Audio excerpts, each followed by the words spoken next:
All right guys, today we're going to test one of the cheapest powered car audio subwoofers that you can get, and it's available at Walmart. And when I say the cheapest you can get, this is from a known brand manufacturer, not one of these eBay cheapo pieces of junk that you get online. But yeah, we're gonna test it out in the car. We're gonna pull the amplifier module out, test it on the dyno. We're also gonna show you what the subwoofer looks like. So if it sounds good to you, hang around and check it out with us.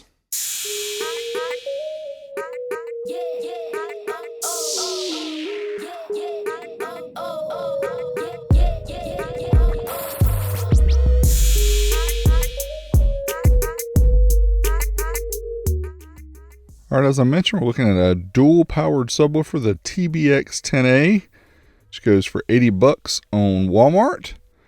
Here we have it. Let's take it out of the box and see what's inside. Here's the powered subwoofer. It's kind of a truck style box. It has this plastic semi grill that covers the front of the speaker to help protect it. Amplifiers on the side. There's phase, protection, power, input level, crossover, bass EQ, 10 amp fuse, and then there's the plug for the harness, the speaker wire harness, which also has the power and ground and everything, and the RCA inputs. Also comes with some straps so you can strap it down, make sure it doesn't go anywhere. And here's the power ratings: 300 watts max, 100 continuous. It's 4 ohm impedance, it says, class AB. So here we go, put it on the shoulder, seeing how it looks. Let's take a closer look at the dimensions. 11.5 tall by 16.5 wide, and then since it's a truck style, the bottom is 5.5 inches and the top is 4 inches. The powered subwoofer is very light. It's less than 11 pounds and around 5 kilograms. Let's put it in the car and see what it does. Here's the dual sub in the back seat of the 37 Ford. Suicide doors for the win. How you like that? But yeah, the amp here is on this side. Doesn't have any kind of heat sink or anything, but I'm just gonna do a quick demo. I've got an 8-gauge wire run up to a battery, North Star SMS AGM80. Gonna use that for powering the Blaupunk head unit and also the dual powered sub. And up top here, you can't see it real well, but it's a 6.5 inch generic coaxial speaker. So I'm going to switch it between just using the 6.5 and then we'll switch it to the subwoofer. See if we can tell a difference. I'm not going to do a big extensive test, as I'm sure a lot of you guys are not going to have headphones on. You're not going to be able to hear the difference, but we're going to try it anyway. So here we go.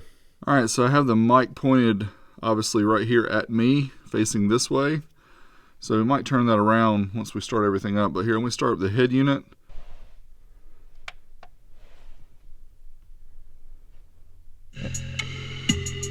And I'm using the USB drive here. I've got these songs downloaded off of YouTube, the audio library. That way I don't have to worry about any kind of copyrights or anything. So let me find a song I know has got pretty good bass. Yeah, like this one. All right, so we'll crank it up to around 40.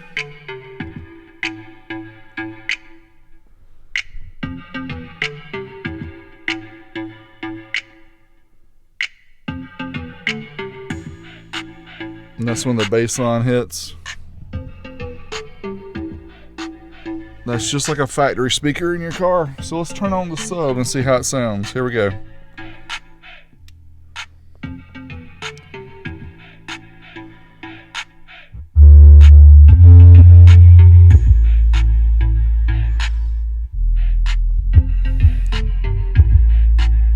I hope you can hear that because it really makes a big difference.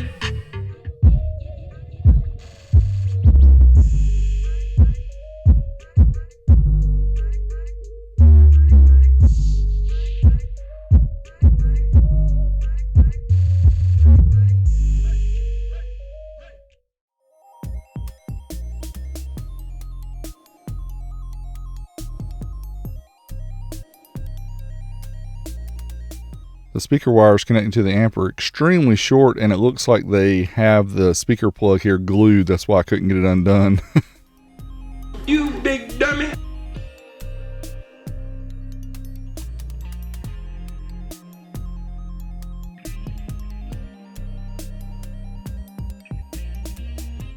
All right, so here you can see we got it apart, and you can see the amplifier module here. This is a Class AB amp, which is kind of surprising at this price point. I thought it would have been a chip amp with one of those TPA modules or something.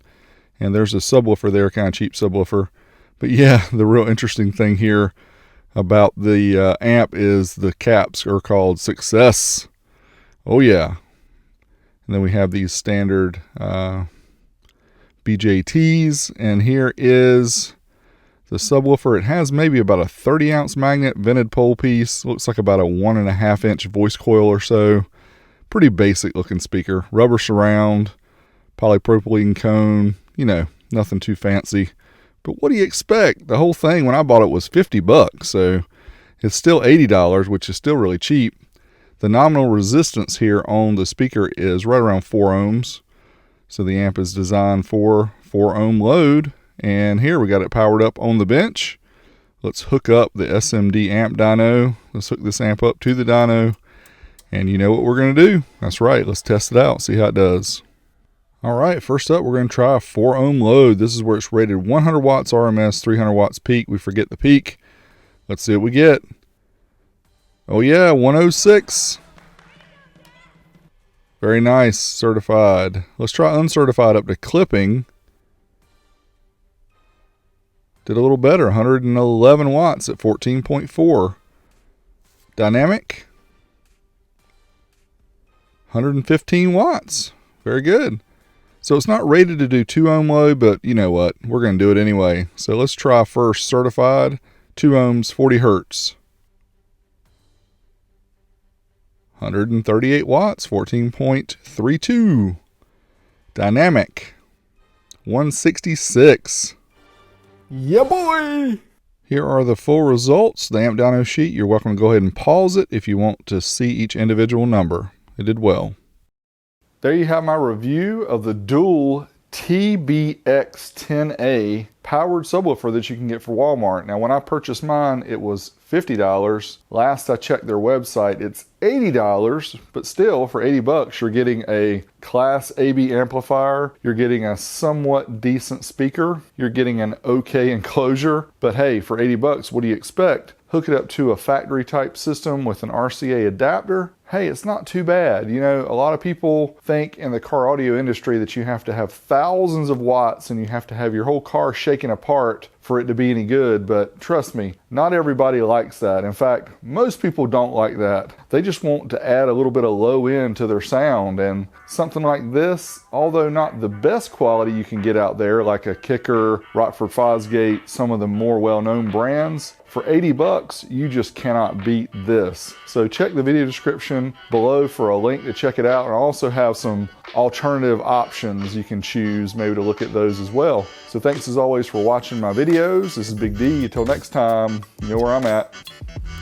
I'm out of here.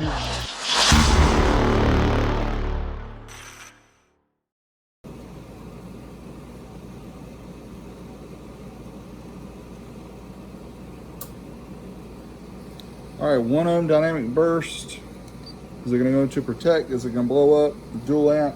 Let's see. 177, and it's still not in protect.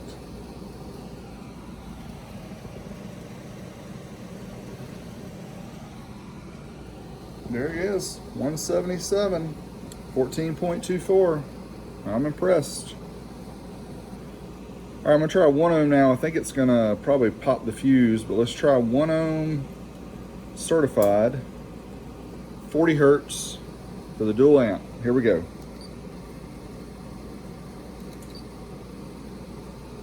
All right, so the light went out on the amp, so I think we probably popped the fuse. Can you see it in there?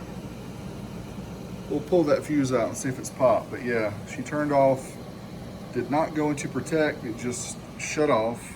So I think the fuse probably popped. 103 watts at 1 ohm, 14.25. Yep, sure enough, it popped the fuse.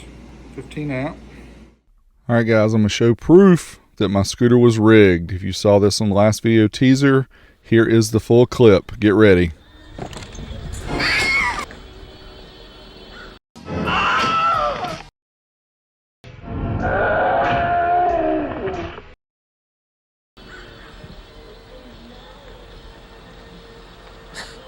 Get up and smile, you on candid camera. What's wrong, you dead? Come on, old man, this is just getting started. Better get that wrecked vehicle out of the road. Hey, Dad. What'd you do? God, What's wrong? look at my front brakes. God, it fell off his lips. What'd it do, come off? Smoke came off the brakes. That's why you wrecked.